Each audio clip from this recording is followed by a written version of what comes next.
introduce me. Your wife introduced me. It's kind of weird.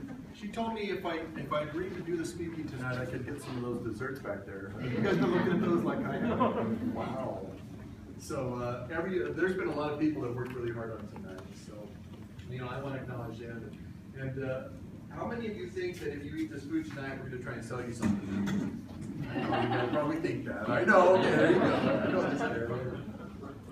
Well, that's actually not the case. We're here to just share some information with you guys. If you think that this might line up with something you've been thinking about or thought you might think about someday, then just ask for more information at the end of tonight. Does that sound fair? It's pretty simple, right? And so we are clients of this company. I don't work for them. I work for a computer software company. I work for my wife, and that's why I'm standing right here. So anyway, but we have been very pleased with this company. They really have helped us accelerate what we were already trying to do in real estate. So we'll share our experience with you a little bit. There's a few people in this room who already have Strongbrook homes. I know the Hunts do, right here. Raise your hands, Hunts. And some beautiful homes. And I know quite a few of you are already on track, getting ready to go. So, are you video recording? All right. No pressure. All right. All right. Well, again, I'm Craig, and at the end of tonight, if I can answer any questions for you, please just seek me out. I'll be happy to help you any way I can. And if not tonight, then happy to talk offline somewhere.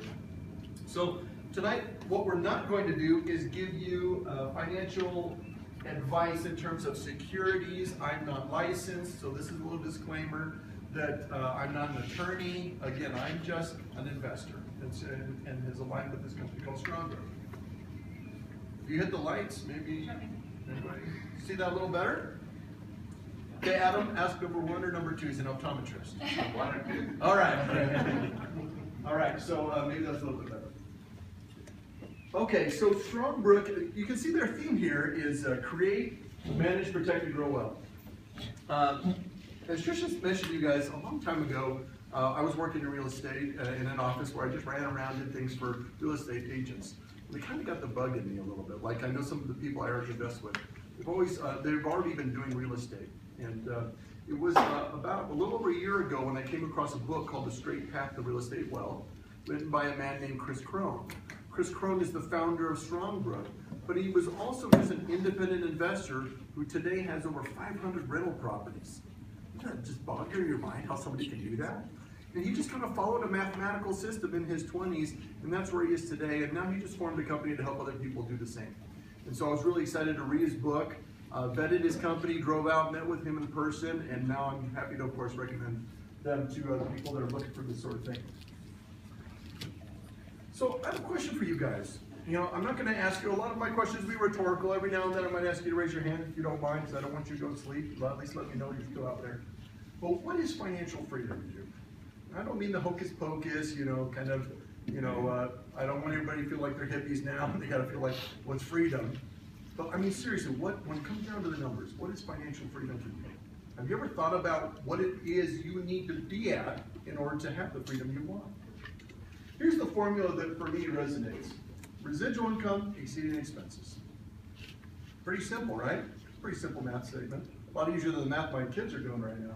Because all it's saying is, hey, once your income is exceeding your expenses, you're free. But what kind of income is it stating?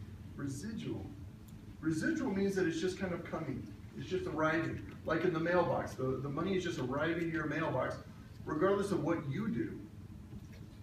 Now, when we think about that, there's income, there's 2 different kinds of income that I found. I've read a lot of books on the wealthy and what they do, and I'll try and share some of that information that I've learned. And of course, if you have any information or books you want to recommend to me, I'm open ears, you guys. Please share with me later. But there's income that continues to be generated after initial investment of time, money, and effort, meaning that if you can create an asset that will take care of you, then you've created something that could lead you someday to freedom. Compared to the opposite, most of us today are employees, meaning that we trade our time for money, right? We take a job to get security. Now, not all of us in this room are employees. How many in this room are business owners? Okay. Are you still very busy? Yeah? Yeah, very busy. Yeah. So in some ways, we're still often slaves to this problem with time. We have to show up in order to get paid. Okay. So that doesn't sound like freedom, but if we can get to the point where money is coming in on a regular basis and it helps us exceed our expenses, then we can really do whatever we want. We can spend the kind of time that we want to spend it at the age that we want to spend it. So here's 3 examples of 3 people. This first one's a doctor earning $250,000 a year, and her assets are about $450,000. But notice that she has residual income of 0. Why would that be? In America, do we have a pretty good lifestyle compared to most countries? Yeah, we do, don't we? Okay. But look at her situation. Does she have to show up to work? She absolutely does, right? So she's still a slave in a sense to her job because she doesn't have that freedom. The man in the middle has a good income, $86,000, and he has some raw land, say about $1 million. So on paper, he's a net worth millionaire. But also, until that land is actually doing something for him in terms of cash flow, he's also just a net worth millionaire on paper. He also does not have any freedom yet. The last example is a school teacher earning $40,000 a year, but she has 10 rental properties that produce $3,800 in residual income. So today, she's probably teaching because she loves to teach, not because she has to. So in this example, of course, you can tell that for us, we believe that it's not about how much money you make over here, or how much money you have on paper. It's about what your assets are actually doing for you. That's the freedom equation that Trish and I have been working for and continue to work for in our family. So as you can see, there's really 3 types of income. There's earned income, trading time for money. Net worth income, meaning that of course has to be converted to cash flow, otherwise it's just out there. Of course, residual income, and that's where we really truly find freedom. And this is something I'm passionate about because I believe in America, we're a little bit in trouble. We don't see what's coming here because we have this accumulation mindset for retirement planning. Now, I have a good job where I have a 401k, and I put money into it because I get a match from my employer. How many people have 401ks or IRAs? Okay, pretty good group. Okay. It's a smart investment because you get a good return if your employer matches it. However, if we accumulate, does it make a lot of sense to accumulate a big pile of money and then when it's time to retire to just spend it down? See, that idea scares me. For one, because does anybody in this room know when they're going to die? No. I talked to my dad about this. He's convinced my mom's going to live until she's 95. So he's concerned that the money's going to run out. You know? And so that's a big concern for a lot of Americans today. So this idea of just creating these nest eggs and pile of money and then spending it down is a big risk, in my opinion. It's something that I can't quantify. Because, of course, I'm borrowing against it and hoping that it'll last. So really, these investment opportunities, while I recommend them still to take advantage, I recommend that people consider building something in addition. Because this is the situation we're in America. And USA Today says that the few workers are truly confident they're going to have enough for retirement. So in America, we have this lifestyle where we live great, we're comfortable, we can go out and eat out whenever we want, we have credit cards, we have access to credit. But what about retirement? A lot of us like to just kind of push that out of our mind and say, well, we hope there'll be enough. Hopefully there'll be enough in the 401k, or hopefully things will work out. Well, I'm tired of just hoping. I want to make something happen. I want to be able to see it, and design it, and plan it. Notice that 60% of workers have less than $25,000 in savings as it is. And this from the Social Security Administration. 2/3 of people rely on Social Security for 50% of their retirement income, and 1/3 of those people for 90%. Now, does Social Security pay great? No. So now you know why we have desserts and pizza tonight, guys, because I'm trying to depress you right now, right? Okay, I'm not trying to depress you. Okay, but that's the situation we're in America today, and that's why I'm concerned, and that's why I'm willing to do this when my wife tells me to. Well, I do whatever she wants anyway. But that's why I'm willing to talk about this, because I think we're in a crisis in America when it comes to retirement. So the number 2 concerns are not saving enough money and running out of money. Okay. I really like this quote. Smart guy who said this: you cannot solve a problem from the same consciousness that created it. You must see the world anew.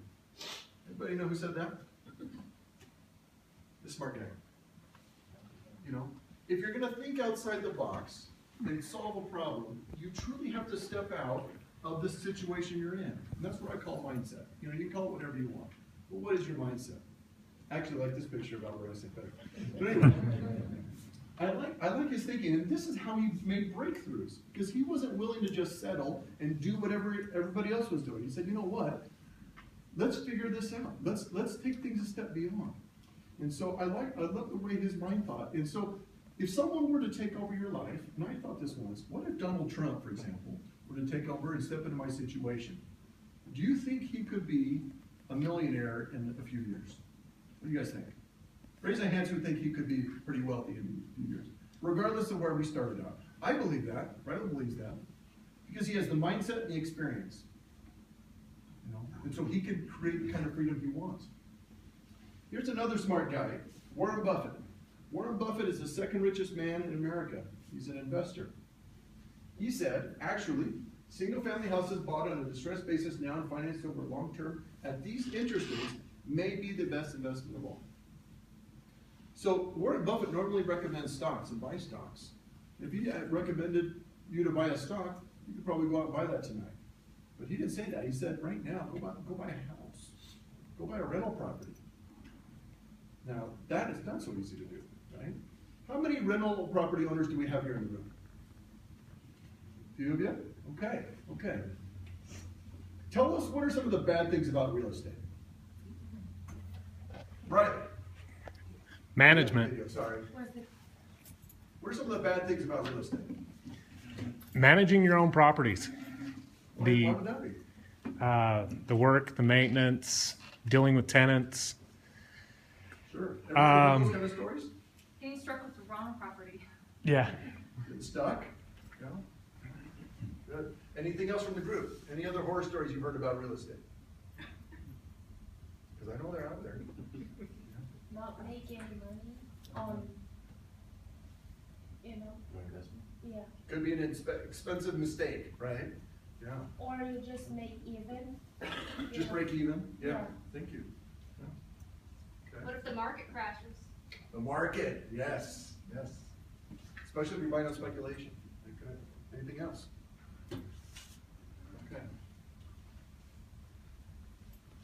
I agree with all those things, and they are all true. Real estate stinks. Okay. It can be very risky, especially if you're doing it on your own and you're not sure what you're doing. Now, have you ever known somebody that made a ton of money on their house just because they bought it at the right time and like doubled in value? Mm-hmm. Doesn't that bug you? Yeah, it's like, come on, you know, my house never did that. It really drove me nuts. And so, you know, real estate people can get very lucky, and it can change their financial future. Okay. For the rest of us, let's not try and get lucky. But if we do real estate right, it can be a big game changer. And here's some reasons why. First, when you just accumulate a pile of cash, first of all, it doesn't pay you a check every month. I know my phone doesn't send me a check every month. Real estate, however, even though I put an investment in, I get checks every month for all my rental properties. I cash flow. And I can choose whatever I want to do with that. I can put it into my kids' activities, and they're getting increasingly expensive. And I can also just put it back in my real estate portfolio. But I have cash flow on top of the growth I'm getting. Second, of course, this takes typically about 30 years of saving. You know, most financial planners will sit down and say, okay, let's sit down and hammer out your 30-year plan. Okay, that's a long time, you guys. Typically with real estate, excuse me, you can do real estate in about 10, 15 years is what I would say. Build a nice portfolio for yourself. What about inflation? What is the problem with inflation and saving money? Anybody? That's right. You guys ever try to swim upstream? That's what inflation does. You know, it erodes our returns. My dad had $80,000. My dad's a math teacher, okay? And he's giving me permission to share this because he invests with me now. All right? But dad had $80,000 in a CD at 1.5%. How's he doing? Is he making money? He's actually losing money, isn't he? Because of inflation and devaluation of the dollar. Here's the amazing thing about real estate. If inflation goes up, what can you do with rent as a landlord? Yeah. What happens to your loan? It stays the same. Isn't that amazing? Think about that. That reason alone is one of the major reasons why the world think of real estate. So, real estate is a natural inflation hedge. Okay? No control over the market, meaning that the stock market, well, I have stocks and I have some mutual funds. I just hate the fact that I feel sometimes helpless with it. I don't even